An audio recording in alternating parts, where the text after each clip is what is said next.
Hi, I'm Janelle from Infinite Potential Healing, and we are going to talk about the astrology for this first week of March. If you can believe it, we're already into March. And hopefully for those of us in the Northern Hemisphere, spring is right around the corner.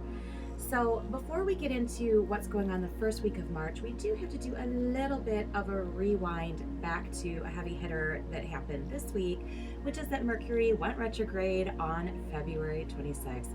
I know, everyone talks about Mercury retrograde, but a lot of people really don't understand it, and they don't understand the energy behind it and what we can utilize that energy for. So it is kind of worth a mention. So Mercury retrograded on February 26th and will be retrograde for the majority of the month of March. It stations direct on March 20th, but then we've got that pesky outbound shadow to deal with. So Mercury, being the messenger of the gods, deals with communication, transportation, electronics, and also intellectually the way that we think. So when Mercury goes retrograde, from our perspective on Earth, it appears that Mercury is actually moving backwards. It's not actually moving backwards, it's just a matter of perspective. But the energies do shift a little bit because of that perspective. So you can definitely expect delays in transportation, difficulties, challenges with communication, or I should say more challenges than we typically have with communication. Electronics can get a little bit wonky or a little bit funky, and all of those things that we tend to hear about when people talk about Mercury retrograde in the media. But what people don't talk about, which is a really important part of that, is anytime we have a planet that goes retrograde, it's an invitation for us to push pause and to kind of go into a review period. And with that review period, Mercury retrogrades are a great time to review how we've been thinking, how we've been moving, the plans that we want to make, especially for travel, especially with regards to how we communicate, anything having to do with electronics, how we think. Great time to review that. But really, when Mercury retrogrades, it's a good time to plan. It's a good time to revisit anything in your life, in really any category across the board. So anything that starts with redecorating, redoing, reviewing, repurposing, those are all great things to do during a Mercury retrograde. And of course, reviewing and readjusting the plans that we want to make to move forward once Mercury does station direct and we're out of that outbound shadow period. So that's the past. Now we're going to move into what's happening today. So on March 1st, we have our moon in Leo. I have 3 planets in Leo, so I'm a little bit partial, but Mercury or moon in Leo has big feeling energy, but it's also a great energy to do a little bit of extra pampering. And that's really helpful and really beneficial, because if we're being real about it, and I will always keep it real for you here, we have had a really heavy hitter month, astrologically speaking, in February. There were a lot of transits, a lot of big shifts, and a lot of energy that was just very chaotic, and we are still very much processing that. I know a lot of people have talked about the shift that we made in February into the year of the fire horse, away from that pesky wood snake that had us all in our introspective feels last year. But we still need time to integrate, to process, to kind of figure out what in the heck has just happened to us. What are we dealing with? What are we feeling? And so be gentle with yourselves, especially at the start of the week, especially at the start of this month. And so that little bit of extra pampering that the moon in Leo is calling for us to, I'm going to say, indulge in today, is essentially just what the doctor ordered, so that we can give ourselves grace and space so that we can move forward with our most recharged, vitalized energy. On Monday the 2nd, we have Mars moving into Pisces through April 9th. So what the fuck does that mean, and why do we care? So Mars is our warrior god, and he is all about fire and action and vitality and stamina and how we handle conflict.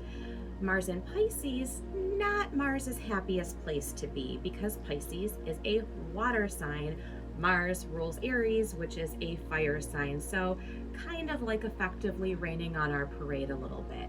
So when it comes to our vitality, our stamina, how we handle and manage conflict, starting from March 2nd and moving through April 9th, it might be a little bit unclear. It could feel a little bit underwater, even. We might not understand our own motivations.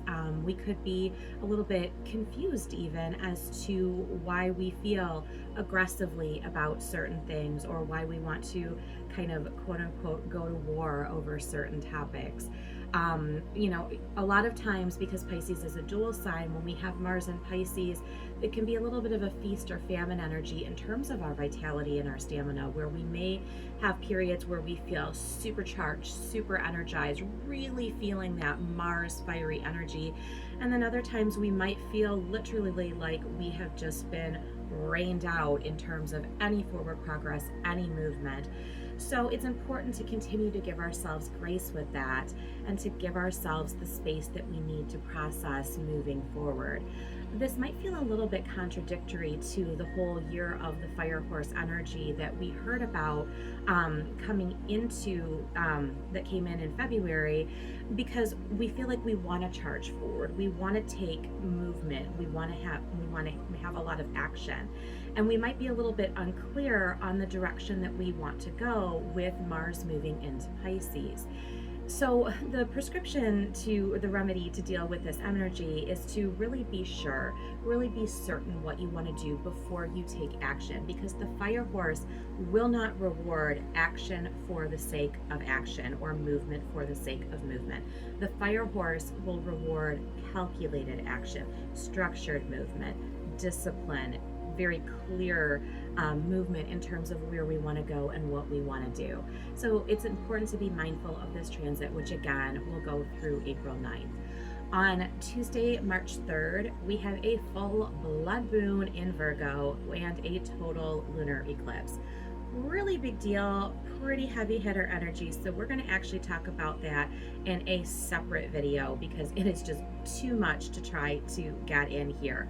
So just know that anytime that we have an eclipse, intense is usually the word that we use to describe that energy. And especially an eclipse that happens in Virgo, where the moon is not 100% comfortable, that's really going to be a big theme on Tuesday. And on the 4th, Wednesday the 4th, our moon moves into Libra, which is going to feel like a little bit of a reprieve. It's going to bring more balance to our emotions after kind of that slow, confusing start that we had to the week, as well as the intensity that we had with that eclipse. We'll still be feeling it, but we might be able to integrate it in a much more balanced way.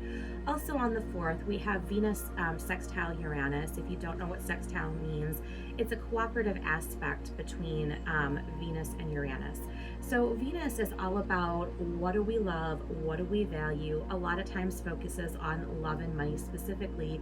Uranus is our revolutionary change maker. Uranus is the planet that tells us, it's our shock master, our changeative planet. So we could get some really happy surprises on Wednesday the 4th. They're definitely a possibility. If you don't like surprises, it might not be the happiest energy, but particularly we can expect surprises in the areas of romance and finances. But again, they're going to be positive surprises with Venus sextiling Uranus. On Thursday the 5th, the Sun is going to make a trine, which is a cooperative aspect and one of the most benefic aspects to Jupiter, who is our great benefic in the zodiac. So Jupiter is the bringer of the luck, the bringer of the good fortune, the planet of expansion. And when the Sun makes a trine or a cooperative aspect to Jupiter, it's basically shining light on all of that good, expansive energy and all of those blessings. So it's kind of an energy of bringing your blessings to light. So really shiny, happy, juicy goodness is happening on Thursday the 5th, where it's going to feel really, really nice, especially coming off of the eclipse energy earlier in the week. When we get to Friday the 6th, Venus moves into Aries until March 30th. So Venus in Aries, Aries ruled by Mars, and again, Venus is all about what do we love and what do we value. Mars is our warrior god. So when we move Venus into Aries, we might get a little bit more assertive, a little bit more aggressive, even a little bit more direct, definitely a lot more clear as to what it is we want, what it is we value, and especially what it is we want and what it is we value when it comes to love and money or finances and abundance. Venus is going to have a little bit of a shorter transit in Aries because it's only there through March 30th, but it's going to hang out long enough to give us that clarity that we need and the clarity that we've been wanting, especially with all of this other Piscean energy around us that's kind of mucking up the waters a little bit. And then moving into Saturday the 7th, we have a Mercury cazimi, which is when Mercury conjuncts or kind of buddies up to the sun. Cazimi actually literally means the heart of the sun. And so we know that Mercury, again, is our planet of our intellect, how we think, our planet of transportation, communication, electronics, all of that good stuff. So when he buddies up to the sun, again, the sun brings the light, the sun brings to light all of those Mercury themes. So usually Mercury cazimis are very nice energy, very well received, very literally enlightening energy, and they're usually pretty darn good days. We also have Venus conjunct Neptune on the 7th, which again means Venus is buddying up to Neptune. They're really close in proximity to each other. They're really close in how they're aspecting each other. Venus again being, what we love and what we value. Neptune being ruled by Pisces, bringing that Piscean energy back, but is all about creativity. So we may find that we enter a period where we're a little bit more creative about obtaining what we love and what we value, and maybe even a little bit more creative and inspired as to what we love and what we value. We may be changing what we love and what we value just a little bit.